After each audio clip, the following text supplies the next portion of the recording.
आइए हम प्रार्थना करें।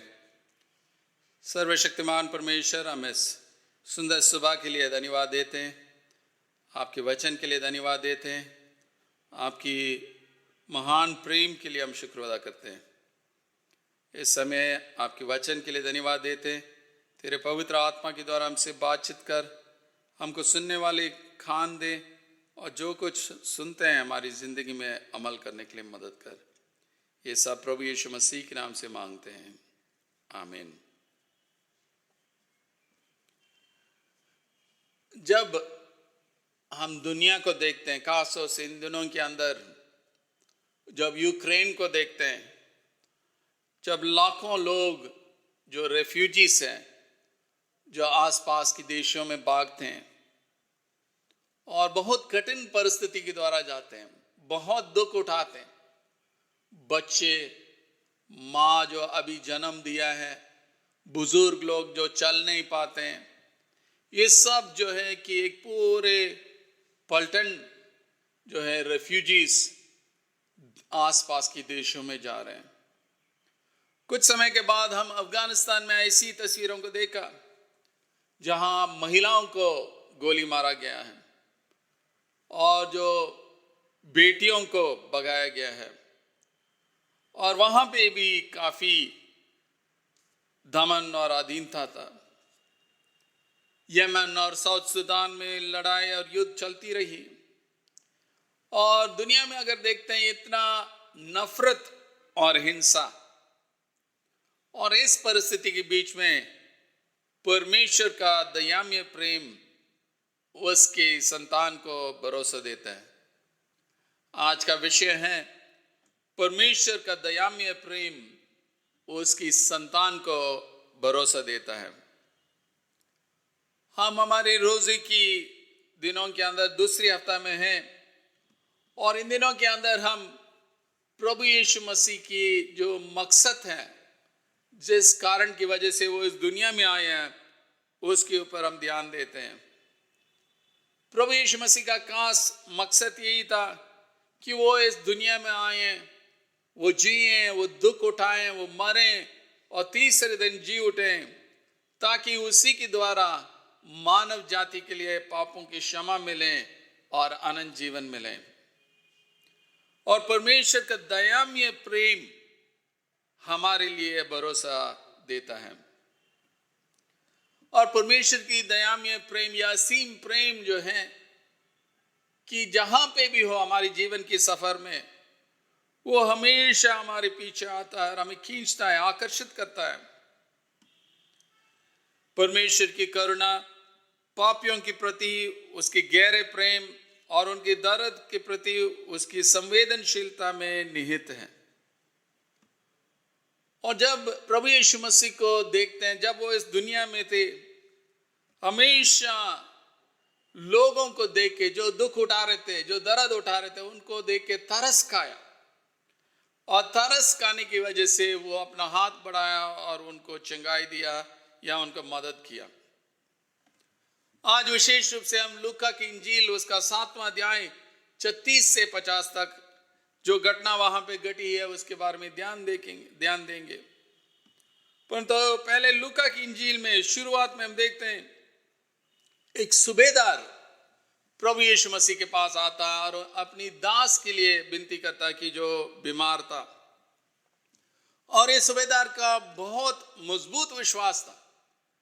जब यीशु ने कहा ये मैं आपके पास आता हूं, तो सूबेदार ने मना कर दिया यीशु को, कहने लगा आप सिर्फ बोलो, वचन बोलो, वो ठीक हो जाएगा।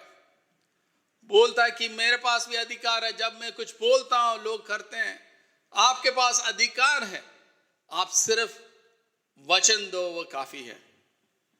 और प्रभु यीशु मसीह जो है अचंभित हुए कि इनकी विश्वास को देख के। एक गैर व्यक्ति जो सूबेदार थे, यीशु के ऊपर इतना मजबूत विश्वास था, वो सिर्फ उनकी वचन मांग रहा था। आगे 7वें अध्याय में देखते हैं कि नाइन शहर की ओर यीशु मसीह जाता है, और जब उस शहर के फाटक के पास आता है, एक विधवा के एकलौता पुत्र मर गया था, और उनकी आरती को ले जा रहे थे और यीशु ने उस आरती को छुआ। क्यों? क्योंकि तरस खाया। एक ही विधवा है, एक ही लड़का है और ये क्या करेगी, और इसलिए उनकी दयामय प्रेम की वजह से उन्होंने उसको छुआ और उसको जिलाया है।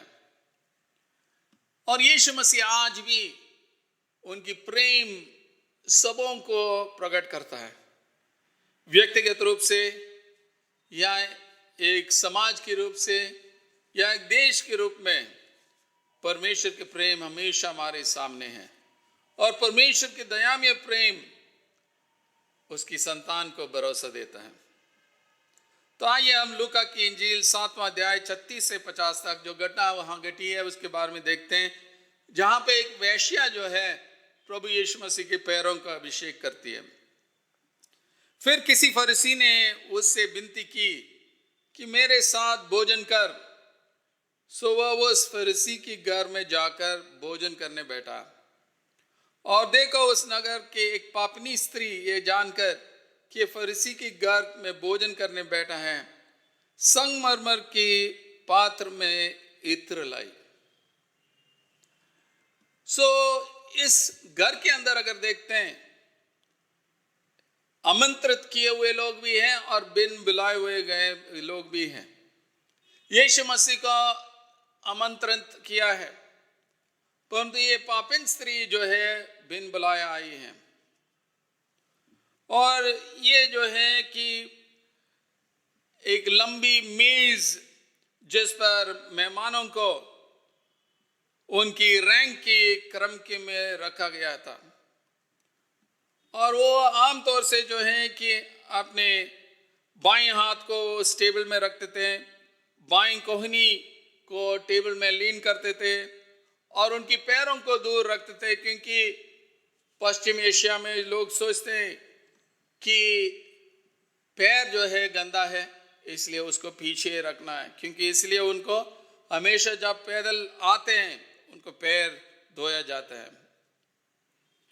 और आगे भी हम देखते हैं इस घटना के लिए ये पैर जो है बहुत ही महत्वपूर्ण चीज है, जैसे ये घटना धीरे धीरे प्रकट होती है। और पश्चिम एशिया की परंपरा के अनुसार जब भी कोई मेहमान आता है, सबसे पहले उनको पैर धोना है और दोनों गाल पर चुमा देना है।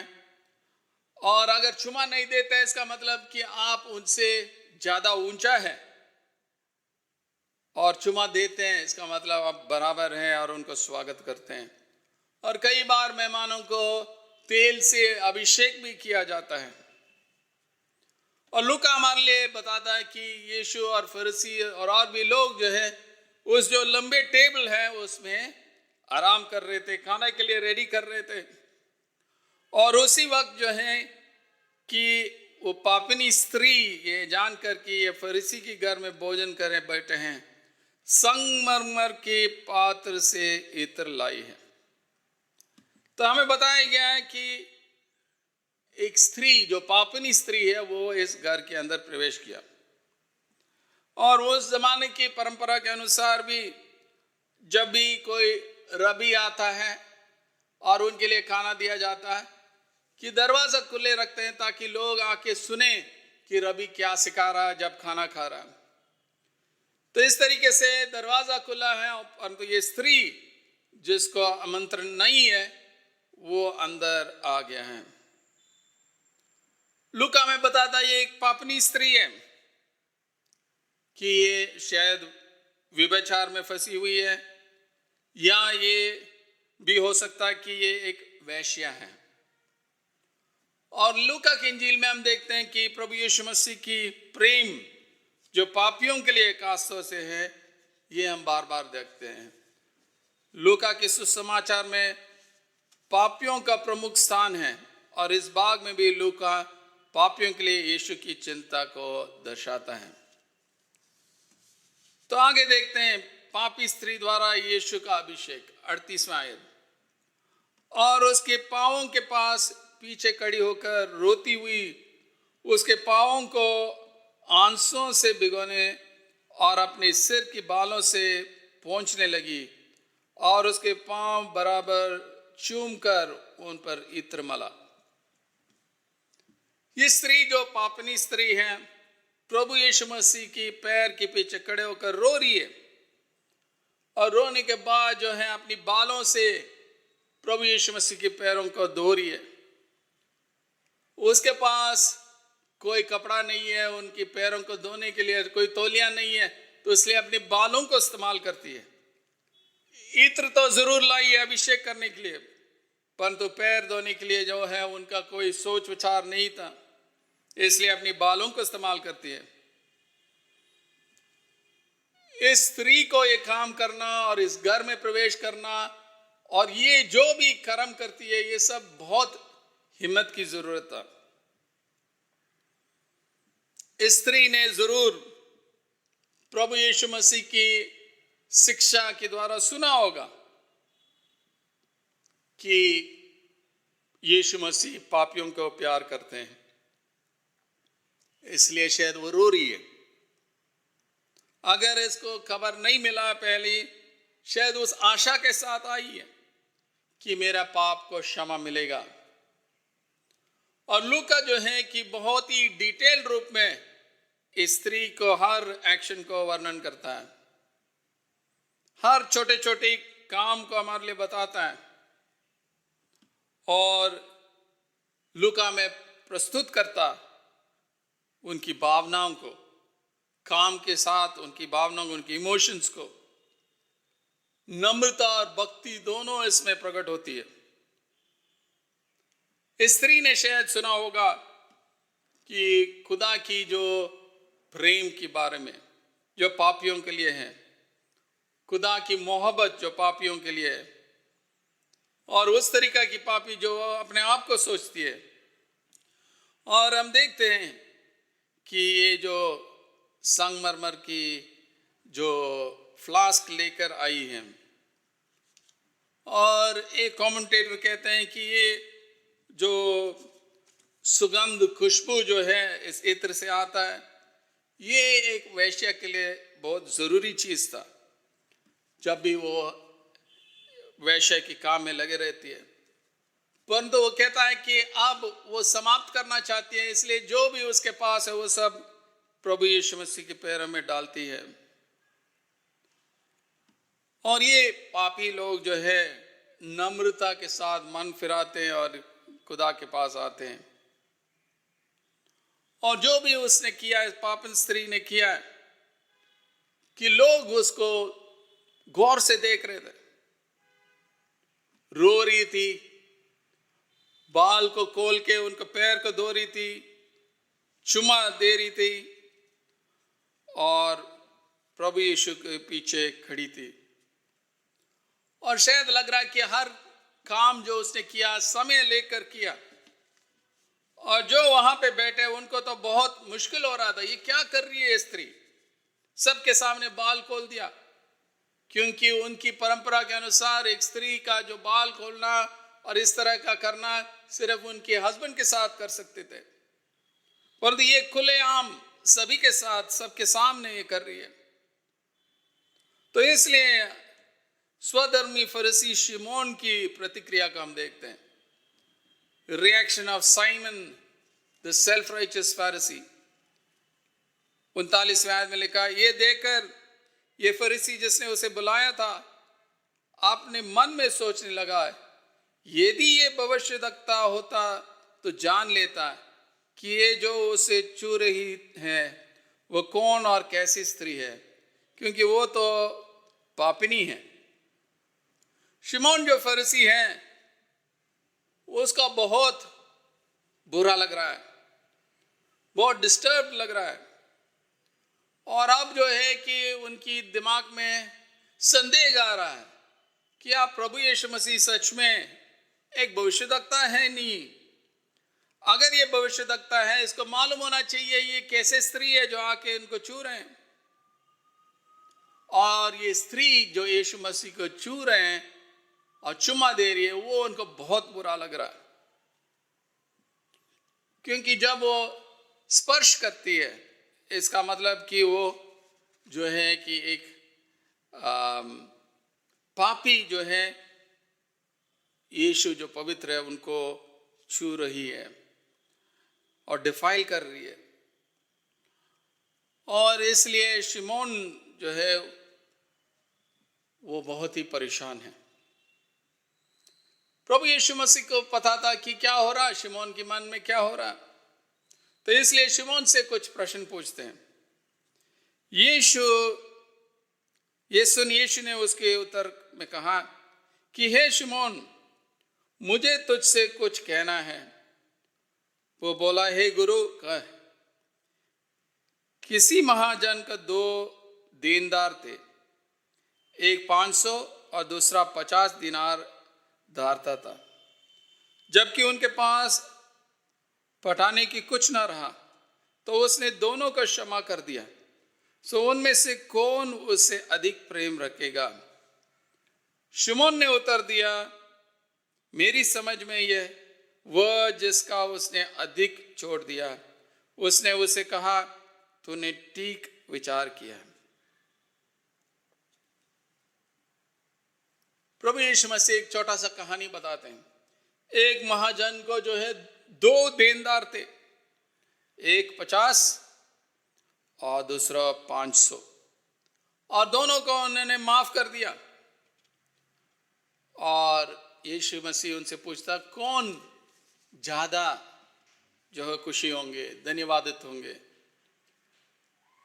और शिमोन कहता है, जिसको ज्यादा माफ किया गया। फिर यीशु मसीह शिमोन जो मेजबान की विफलता को जिक्र करता है। प्रभु यीशु मसीह कहता है 7:44 में, और उस स्त्री की ओर फिरकर उसने शिमोन से कहा, क्या तो इस स्त्री को देखता है?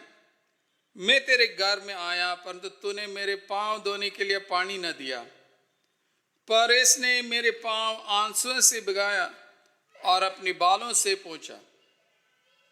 तूने मुझे चुमा न दिया, पर जब से मैं आया हूं तब से इसने मेरी पांवों को चूमना न छोड़ा।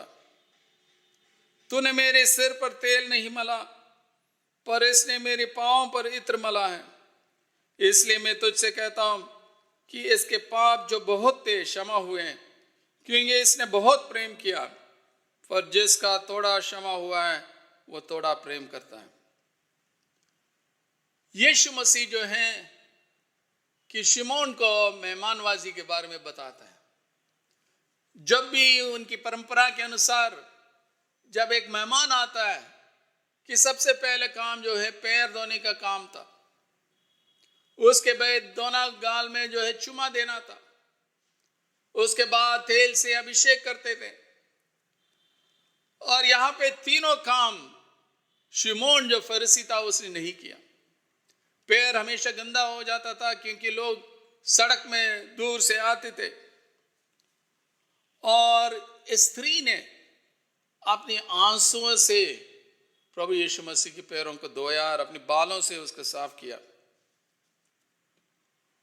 दूसरी बात जो है, जो दोनों गाल में चुमा देना उसने नहीं दिया, शिमोन ने नहीं दिया, परंतु स्त्री प्रभु यीशु मसीह के पैर को चूमते रहा।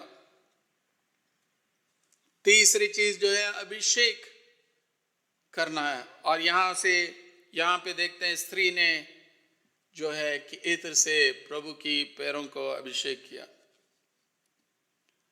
तो तीनों काम जो शिमोन ने नहीं किया, स्त्री ने किया, क्योंकि उस स्त्री ने महसूस किया कि परमेश्वर ने मेरा पापों को क्षमा किया।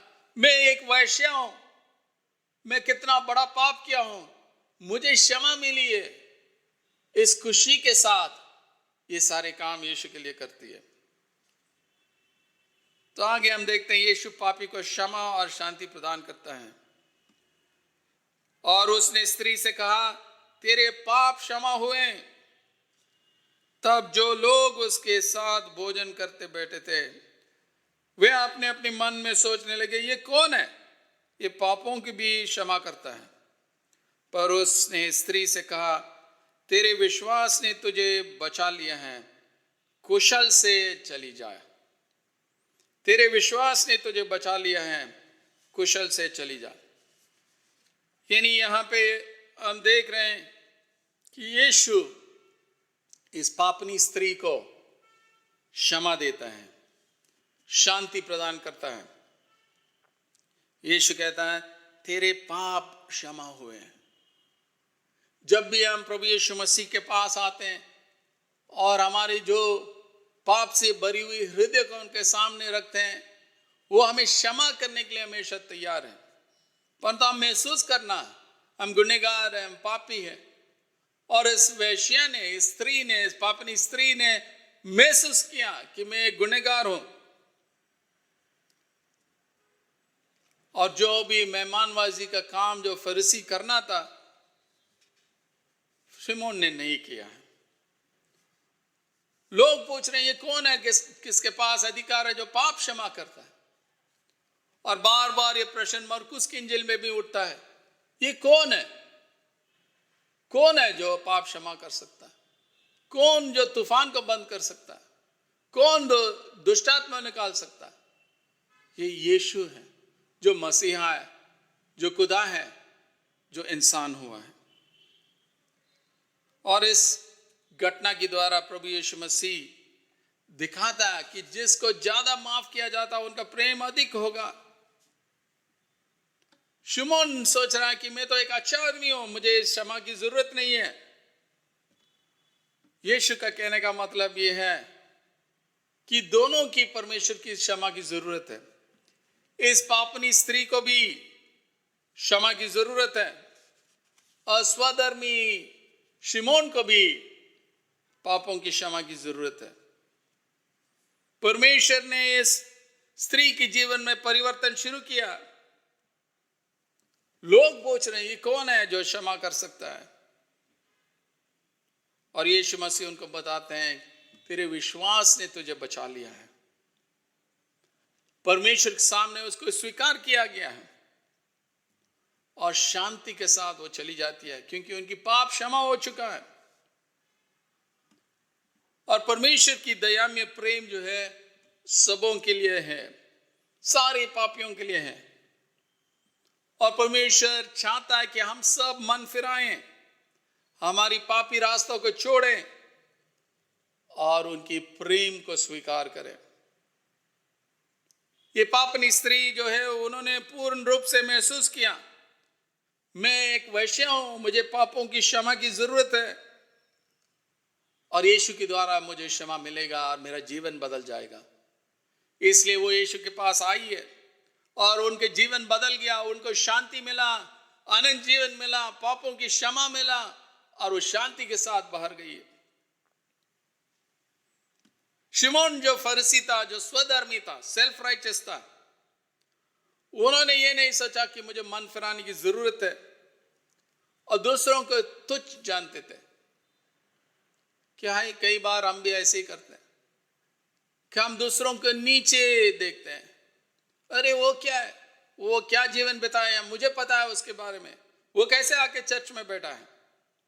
हम बात करते हैं, हम अपने बारे में नहीं सोचते। स्वधर्मी है, सेल्फ राइचियस है। हम सिर्फ अपने लिए नहीं सोचते हैं कि हमें भी पापों की क्षमा की जरूरत है। इस लेंट का समय जो है परमेश्वर ने हमें समय दिया है कि हम मन फिराएं। अगर हम इस फरीसी की तरह है, स्वधर्मी है, सेल्फ राइचियस है, तो ये मौका है मन फिराने के लिए। अगर हम इस वैश्य की तरह पाप में लगे हुए हैं, हमें भी मौका है मन फिराने के लिए, क्योंकि परमेश्वर का दयामय प्रेम वो इसकी संतान को भरोसा देता है। आइए हम प्रार्थना करें। सर्वशक्तिमान परमेश्वर, राजाओं का राजा, प्रभुओं को प्रभु, हम धन्यवाद देते हैं कि आपकी दयामय प्रेम हम सब के लिए भरोसा देती है। परमेश्वर हमें क्षमा कर, नया जीवन दे और इस आनंद जीवन में प्रवेश करने के लिए मदद कर। तेरे आत्मा से अभिषेक कर। परमेश्वर हम स्वधर्मी न हो, परंतु हम अपने आप को जांच लें, हमारी कमी घटियाओं को दूर कर और परमेश्वर तेरे बताए हुए रास्ते में चलने के लिए मदद कर। ये सब प्रभु यीशु मसीह के नाम से मांगते हैं, आमीन।